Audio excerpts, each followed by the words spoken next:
Hi, I'm Bianca Sanchez and I'm doing my discussion video on Chapter 6, Toxic Families and Culture.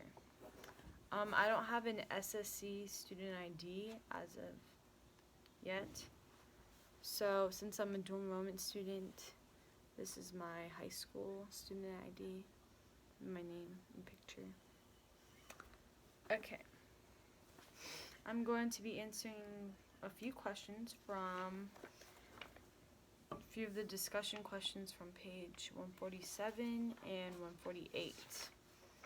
The first question is, explain how violence is learned.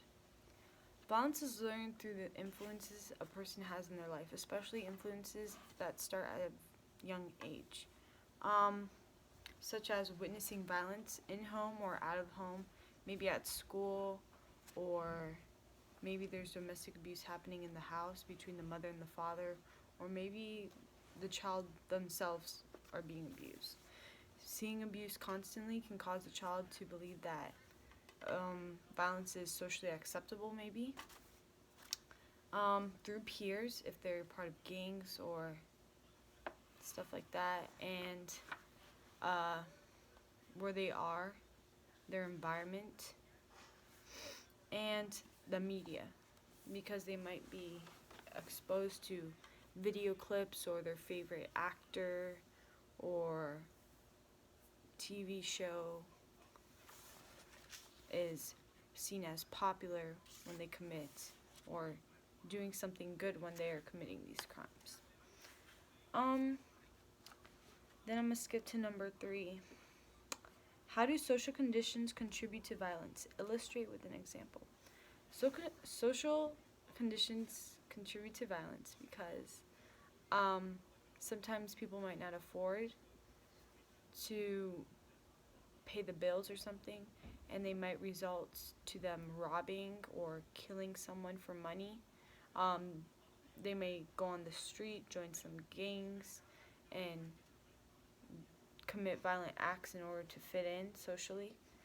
Sometimes a lot of the school shooter videos and stuff, the child themselves is like a social reject. They don't fit in. Their peers have been outcast them, and they tend to retaliate, and that's when they shoot up everyone because they're not socially accepted, and they feel that everyone's done wrong to them, so they're going to repay them by doing wrong back. Explain Hierrich's, I don't know how to say it, theory of attachment and its relationship to criminal behavior. Attachment theory is that if a person is socially active in their community, family, religious groups, for example, if they're attached, they have a significant other, or they're very close to their family, if they are committed to coaching the boys' soccer team every Monday through Friday at 8 p.m., if they have a belief they're part of a youth group or a pastor or something that they go to every weekday or every week, and if they're involved, if they have a book club or any of those are involvement with their family, friends, peers, anything. And I actually agree with this theory because if someone knows the people in their community and they're socially active, they aren't a reject like some of the school shooters like that, and people know them, they develop relationships. You wouldn't want to hurt someone that you have a connection with, that you know. So I think, being socially active causes less violent acts.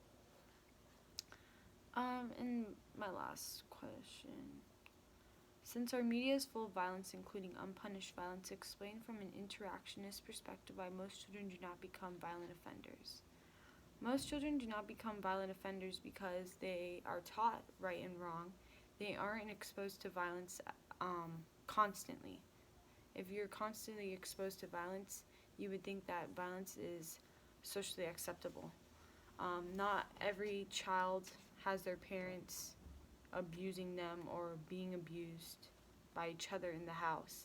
If they are, then yes, that might cause violent behavior on the child themselves because they will see it as socially acceptable. And the book also mentions that people who are violent are drawn towards violent media. Not that the media causes them to be violent, but that they are just drawn to that because it helps their urges to see violence. I'm enjoying this class. Thank you.